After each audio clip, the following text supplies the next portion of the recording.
People believe that race is biological and we all possess certain DNA according to our race. Race, however, is a social construction and has a complex history in American society. In the 1600s, when the first slaves arrived in America, the colonies established specific racial criteria. These racial markers served a distinct purpose, which was to segregate the whites from the blacks, and as a result, the blacks were enslaved and subordinated. This was the beginning of a complex racial system in our society. The U.S. Census for Race has shifted immensely over the years due to social circumstances, current belief systems, and its intention. What are the boundaries for who is considered white, black, Asian, and Latino? How many races are there? Are races decided by features, heights, weight, skin color, or hair texture? What if these features intertwine between different races? How do you decide what race someone is? Who decides? We decided to put this to the test. We chose 4 people to interview from vastly different backgrounds and asked them about race and racism in their daily lives.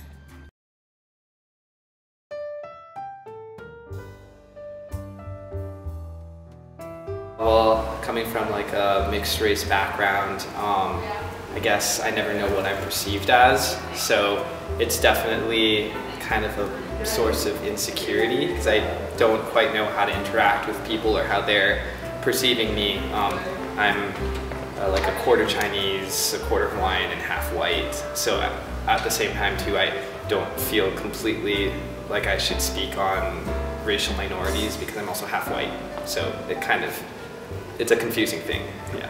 I find that people tend to not know what to categorize me as and therefore kind of put me in the category of being Hispanic.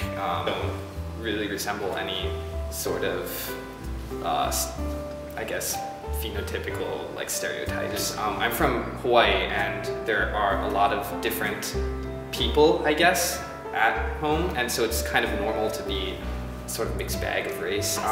Here at Pitzer, I don't think I'm always really unsure if they're like the negative experiences that I might have with someone are related to my race or not, because I don't know like if people are acting on how I look or like what they even think I look like.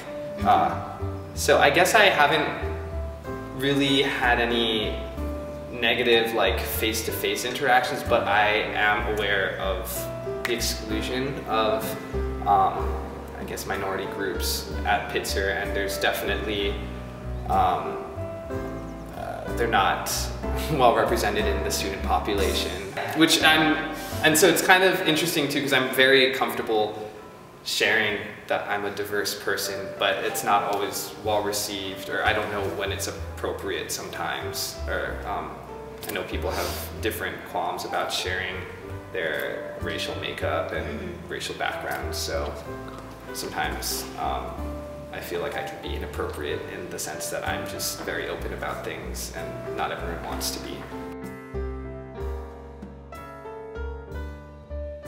But looking back, I definitely know that I would have been, convicted of some of the crimes that I committed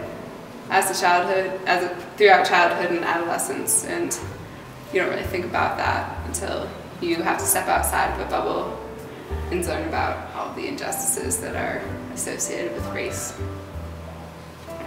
I would say that I have an interesting racial identification because although I'm white, I've never thought of myself as white. I've thought of myself as Native American because I have 2 moms, but the sperm donor is Native American and like European.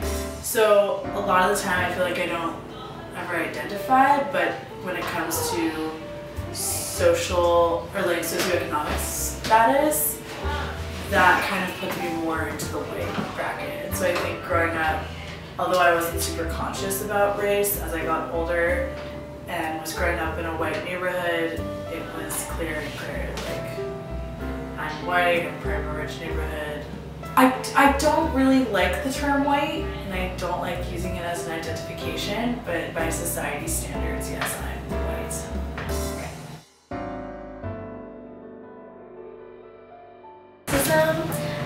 I would say maybe just the terms that have been thrown at me, chink, or the question, are you Chinese?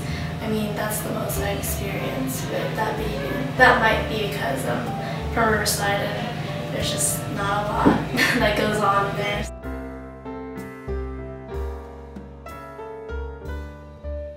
I guess the majority of people there are usually Hispanics or African American, not really Asian. So that's why like it's common to call Asian people chinks or get asked the question, are you Chinese? Because they don't really get a lot of Asians there. So I went to a high school where it was like 1% Asian, and I probably made up that 1%. So like going to Pitzer, I kind of feel that way because there's not a lot of like Asians here, whereas compared to just like Pomona or something, it's a lot bigger the percentage. So I just know, I'm kind of used to it, so I can't really complain. Like I feel like because there's only a few Asians here, it's easier for them to just like get secluded and hang out. I feel like I do that a lot too. Like I'll go out, but then I realize majority of my friends are just Asian. In college, the people that come here come from like communities where they have a large Asian population, where in high school I didn't have this, where I would hang out, like most of my friends were Hispanics, not Asian. Whereas here, I'm the opposite. Like I find myself more secluded than in high school. So I just feel like it's probably the people I hang out with and the way they influence me to, I don't know, act that way. But I feel like it's more like indirect than like intentionally. I guess one negative that could be interpreted as a negative is like I was at the job fair at the beginning of the year and I was recruited almost immediately upon entering by the diversity intern hiring person at the admissions office. And I don't know if that's negative, but it was definitely like I was stereotyped into being a diverse person.